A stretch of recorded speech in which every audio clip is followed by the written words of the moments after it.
লাহাবের দাসী সুয়াইবার কিছুদিন রাসূলুল্লাহ সাল্লাল্লাহু আলাইহি ওয়াসাল্লাম শিশু অবস্থায় দুধ খেয়েছিলেন। কি খেয়েছিলেন? দুধ খেয়েছিলেন। তারপর ওই দেশের কোথায় ছিল হলো সন্তানদেরকে অন্য দেশে তারা সফরের জন্য কিছু হাদিয়া তোহফা দিয়ে মানুষের কাছে দিত, তাই না?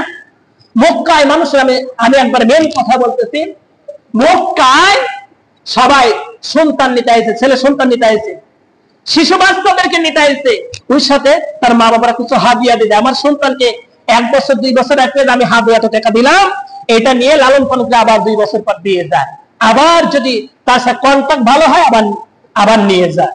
এরকম মক্কার মধ্যে ওই সময় ছিল। রাসূলুল্লাহ সাল্লাল্লাহু আলাইহি ওয়াসাল্লাম তার মধ্যে আছে। অনেক মানুষ মক্কায় এসেছে সন্তান নেওয়ার জন্য, মানে ছেলে সন্তানকে বাড়িতে রাখবে, কিছু টাকা পাবে, ওটা নিয়ে ওরা কিছুদিন চলবে, এরকম তাদের এটা লাভ। যেমন আপনারা শ্রমিক যখন মানুষের বাড়ি কাজ করেন, কাজ করলে কিছু টাকা পান না, হাদিয়া পান না, ওটার এরকম হাদিয়া পাইতো। এরকম করে মক্কায় আসি, যারা যত আগে আসতো তারা তত আগে আসিয়া ওই সন্তান, যে সন্তানের যত টাকা, সেই সন্তানকে তারা গ্রহণ করতো। কি করতো? গ্রহণ করতো। আর সবার শেষে ভাগ্যবতী মহিলা হযরতে হালিমাতুস সাদিয়া শেষে এসে তার গাবারা হলো দুর্বল, আসি দেখে যে কোনো সন্তান আর নাই, শুধু একজন আছে, মুহাম্মদুর রাসূলুল্লাহ সাল্লাল্লাহু আলাইহি ওয়াসাল্লাম। অল্প টাকা তো, শিশু বাচ্চা অল্প টাকাতেও নিতে চাচ্ছে না। এখন আব্দুল মুত্তালিব হলো কাবা ঘরের হলো মুতাওয়াল্লি। কি ছিল? মুতাওয়াল্লি, ঝাড়ুদার, মানে কাবা ঘরকে সে পরিষ্কার রাখতো, কাবা ঘরকে সে যত্ন করত। এই আব্দুল মুত্তালিব ওই সময় মক্কার মধ্যে ছিল হলো লিডার থাকা অবস্থায় আব্দুল মুত্তালিবের কাছে এই ভাগ্যবতী মহিলা হালিমাতুস সাদিয়া এসে পরামর্শ করলো, যার কোনো শিশু সন্তান নাই, বললো যে একটা আছে, আমার লাতি আছে, দেশের টাকা পয়সা দেওয়া যাবে না, তুমি হয়তো বা নিয়ে যাও, তোমার জন্য ভাগ্য কপাল খুলে যাবে। এখন হালিমাতুস সাদিয়া কি করলেন? তার স্বামীর সাথে একান্তই পরামর্শ করলেন। কি করলেন? পরামর্শ করে, দেখেন আমরা তো তায়েফ থেকে এসেছি, হালিমাতুস সাদিয়ার বাড়ি কোথায়? তায়েফ শহরে। এই তায়েফ শহরে থেকে আমরা অনেক কষ্ট করে এসেছি, আমরা হয়তো বা খালি হাতে ফেরত দেওয়া ভালো না, এই সন্তানকে আমরা নিয়ে যাই, মুহাম্মদ শিশু সন্তানকে আমরা নিয়ে যাই। তারপর বললো হয়তো বা নাই নেই, কিন্তু কোলে করে দেখি তো কিরকম হয়। যখনই কিতাবের মধ্যে আছে হযরত হালিমাতুস সাদিয়া রাসূলুল্লাহ সাল্লাল্লাহু আলাইহি ওয়াসাল্লাম শিশু সন্তানকে যখন কোলে করলেন, কোলে করার সাথে সাথে যেন হালিমাতুস সাদিয়া শিশু মুহাম্মদের চোখের দিকে তাকাইছে আর ঠোঁটের দিকে তাকাইছে, তার মায়া হয়ে গেছে। মুখের দিকে তাকানোর সাথে সাথে কি হয়ে গেছে? মায়া হয়ে গেছে। কোলের মধ্যে নিয়েছে, তার কাছে যে এত সুন্দর লাগতেছে, স্বামীকে রাজি করে বললেন যে চলেন, হয়তোবা এই শিশু মুহাম্মদকে নিয়ে গেলে আমাদের ভাগ্য ভালো হবে, চলো বাড়িতে নিয়ে যাই। এক পর্যায়ে আব্দুল মুত্তালিব তাদেরকে দোয়া করে দিলেন যে যাও, আমার নাতিকে নিয়ে গেলে আল্লাহ পাক তোমাদেরকে বরকত দান করবেন। কি করবেন? বরকত দান করবেন। এইটা বলে তাদেরকে বিদায় করে দিলেন। তাফসীরের মধ্যে আছে তাদের যে গাধারা এসেছিল, ওই গাধারা ছিল দুর্বল, অসুস্থ হয়ে গেছিল, জোরে হাঁটতে পারতো না। এখন শিশু মুহাম্মদকে হালিমাতুস সাদিয়া কোলে করে যখন এই গাধার উপরে উঠেছে, গাধাটা মানে দুর্বল ছিল, সবল হয়ে গেছে। বলেন সুবহানাল্লাহ। এটা একটা বরকত। কি কারণ? এটা কি? এটা একটা বরকত। যখন সবাইকে, যারা আগে এসেছিল তাদেরকে ওভারটেক করে হালিমাতুস সাদিয়া চলে যাচ্ছে, কিতাবের মধ্যে লেখা আছে যে তারা বলে কে আমাদের পিছনে রেখে আগে চলে যাচ্ছে, বলতেছে কে জানো না, আমাদের সাথে যে হালিমাতুস সাদিয়া এসেছিল সে দুর্বল, আমাদের পিছনে ছেলে, এখন সে আগে চলে যাচ্ছে। এই হালিমাতুস সাদিয়া বলতেছে যে শোনো, আমি ভাগ্যবতী, আমি শিশু নিয়েছি, তার নাম হলো মুহাম্মদ। তার নাম কি? মুহাম্মদ। সবার আগে বাড়িতে পৌঁছে গেলেন হালিমাতুস সাদিয়া। সবার আগে যখন বাড়িতে পৌঁছে গেলেন, বাড়িতে যা দেখে কুয়ার পানি, আর নিচে নাই, কুয়ার পানি যেন ভরে গেছে। কি হয়ে গেছে? তার জমিতে যত খাজুর গাছ ছিল, যা ফসল ছিল, সমস্ত ফসলে ধরে আল্লাহ পাক বরকত দান করে দিয়েছেন। আর ওট ছাগলের যত মানে দুধ দেয়, এইগুলোর মধ্যে আল্লাহ পাক কি করলেন? মুহাম্মদুর রাসূলুল্লাহ সাল্লাল্লাহু আলাইহি ওয়াসাল্লাম এই শিশু যাওয়ার কারণে হালিমাতুস সাদিয়া সমস্ত জিনিসের মধ্যে মানে দুধের মধ্যে বরকত দান করে, বলেন সুবহানাল্লাহ। এমনকি হালিমাতুস সাদিয়া বলতেছে, আমি যখন দুধ দহন করলাম বাড়িতে যায়, এত দুধ কোনোদিনও হয় নাই, এত দুধ কোনোদিনও আমি খেয়েছি, মোহাম্মদকে খাওয়াইছি, আমার ছেলে আব্দুল্লাহকে খাওয়াইছি, আমার স্বামীকে খাওয়াইছি, অনেক দুধ বিক্রয় করেছি। আমি দুধ বিক্রয় করতে পারি, যে দুধ হয় সে দুধ আমি বিক্রয় করতে পারি না, আমারই হয় না। আর আরো মানুষকে আমি দান করেছি, মানুষকে কি করেছি, দান করেছি, মানুষের দিয়েছি। এত সেই রাত্রি ঘুমাইছে, ঘুমাসার পর সকালবেলা বলতেছে যে হালিমাতুস সাদিয়া বলতেছে যে স্বামী, আমরা হয়তো আজকে ভাগ্যবতী আমরা শিশু নিয়ে এসেছি, এই জন্য নিয়ে এসেছি, তার নাম হলো মোহাম্মদ। প্রতিদিন আমাদের আব্দুল্লাহ সারা রাত শুধু কান্না করতো। কিসের জন্য কান্না করতো? খাবার দিতে পারতেন না, ক্ষুধার যন্ত্রণায়। মানে হালিমাতুস সাদিয়ার বুকের স্তনে দুধও সেরকম ছিল না। যখন রাসূলুল্লাহ সাল্লাল্লাহু আলাইহি ওয়াসাল্লামকে কোলে গেছে, তার দুই স্তরে আল্লাহ পাক দুধ দিয়ে ভরপুর করে দিয়েছেন। কি করে দিয়েছেন? ভরপুর করে দিয়েছেন। আর মুহাম্মদ সাল্লাল্লাহু আলাইহি ওয়াসাল্লাম যখন হালিমাতুস সাদিয়ার যে দুধটা খাইতেন, অপরটায় লাগা দিলে আর খাইতেন না। অপরটায় লাগা দিলে দুইটা দুধ খাইতেন, একটা খাইতেন। আর বুঝাইতেন যে হালিমাতুস সাদিয়াকে বুঝাইতেন যে এই হকটা হলো আমার, আর আপনার যে বাম পাশের যে দুধ আছে এই দুধটা হলো আমার ভাই হলো আব্দুল্লাহ। বলেন সুবহানাল্লাহ। এখন সত্য থেকে কি আদর্শগুলো শিখায়া দিচ্ছেন। আল্লাহ রাসূল সাল্লাল্লাহু আলাইহি ওয়াসাল্লাম আস্তে আস্তে বড় হচ্ছেন। কি হচ্ছেন? আস্তে আস্তে বড় হচ্ছেন। 2 বছরের মধ্যে হালিমাতুস সাদিয়া যত রকম দরিদ্র ছিল, আল্লাহ পাক তাকে টাকা পয়সা রিজিক দিয়ে আল্লাহ পাক ভরপুর করে দিয়েছেন। 2 বছর হয়ে গেছে, এখন তো আবার নিয়ে যাওয়া লাগবে মক্কায়। কয় বছরের কন্ট্রাক্ট? 2 বছরের কন্ট্রাক্ট। এখন মক্কায় নিয়ে চলে আসছে। আসার পর বলতেছে মুহাম্মদ সাল্লাল্লাহু আলাইহি ওয়াসাল্লামের আম্মা জানের নাম হলো আমেনা। কি নাম? আমেনার কাছে এসে হাত জোর করে বলতেছে, আমি আর টাকা চাই না, শুধু এই শিশু মুহাম্মদকে যদি দেন, আমাকে কিছুদিন দিতেই হবে, আমি বাংলা রাখবো, আমার হলে খাবে আর থাকবে, কোনো কাজ নাই। আর তার দাদা আব্দুল মুত্তালিব কাবা ঘরে হলো মুতাওয়াল্লি, তার কাছে কাকুতি মিনতি করেছে। এখন কি করা যায়?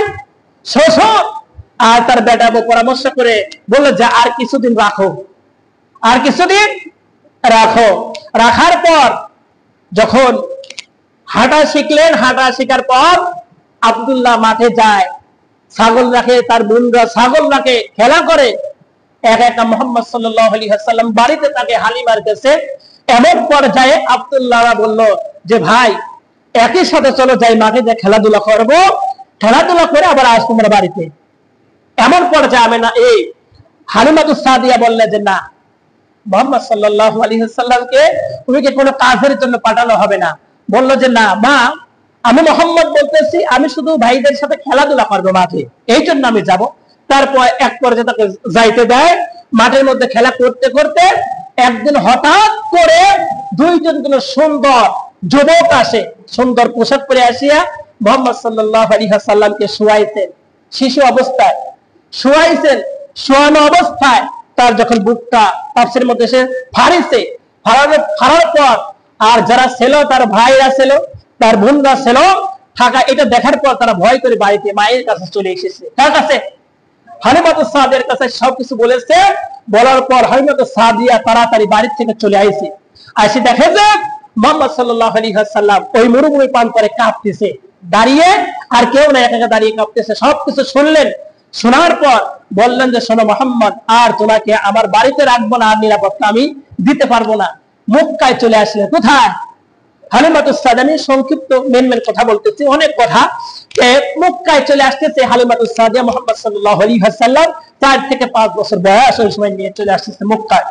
আসার পর পথের মাঝে হারিয়ে গেছে, আবার হালিমাতুস সাদিয়ার হাত থেকে হারিয়ে গেছে। হারিয়ে যাওয়ার পর মক্কায় আসে, খানায় কাবার কাছে আসে, ওই যে আব্দুল মুত্তালিবের কাছে বলতেছে আপনার লাতিকে আমি আনতে, আমার পথে হারিয়ে গেছে, এখন কি করা যায়? এদিকে আমেনা শোনার পর অস্থির হয়ে গেছে, তার বাবা নাই, আর আমি কি কেমন করে আমার শিশু মুহাম্মদকে আমি কোথায় খুঁজে পাবো? এমন সময় আব্দুল মুত্তালিব কাবার পাশে সবাইকে সাক্ষী রেখে বললেন যে শোনো, আমার লাতি যেখানে আছে তোমরা খোঁজ করে দাও। এই কথা বলার সাথে সাথে মানে তাফসীরের মধ্যে এসেছে যে কেমন যে একটা গাইবে আওয়াজ পায়, একটা আওয়াজ তার কানের মধ্যে আসে, আব্দুল মুত্তালিবের কাছে আসে যে অমুক পাহাড়ের চূড়ার নিচে তোমার লাঠি আছে, যাও, ওখানে গেলে পরেই পাবে। যাওয়ার পর দেখে যে ওখানে 3 জন মানুষ। কয়জন? 3 জনকে দেখা যায়। একজনকে দেখে ওখানে একজন আছে মুহাম্মাদুর রাসূলুল্লাহ সাল্লাল্লাহু আলাইহি ওয়াসাল্লাম। যাওয়ার সাথে সাথে লাঠি চিনেছে দাদাকে, দাদু আপনি কোথায় যাচ্ছেন? বলতেছে দাদু ভাই মুহাম্মদ তোমাকে আমি খোঁজার জন্য এসেছি, তোমাকে তো পেয়েই গেছি, তোমার সাথে এই 2 জনকে। বললে এই 2 জন হলো, এই পাশে ডান পাশে হলো জিবরাইল আর এই পাশে হলো মিকাইল। বলেন সুবহানাল্লাহ। এদের সাথে আমি গল্প করতেছি। তারপর আব্দুল মুত্তালিব তাদেরকে সাথে করে নিয়ে আবার মুহাম্মদ সাল্লাল্লাহু আলাইহি ওয়াসাল্লাম কে আবার চলে এলেন। আমেনার কাছে এসে জুমা দিলেন। আমেনা মুহাম্মদ সাল্লাল্লাহু আলাইহি ওয়াসাল্লামকে পাওয়ার পরে এত খুশি হয়েছে।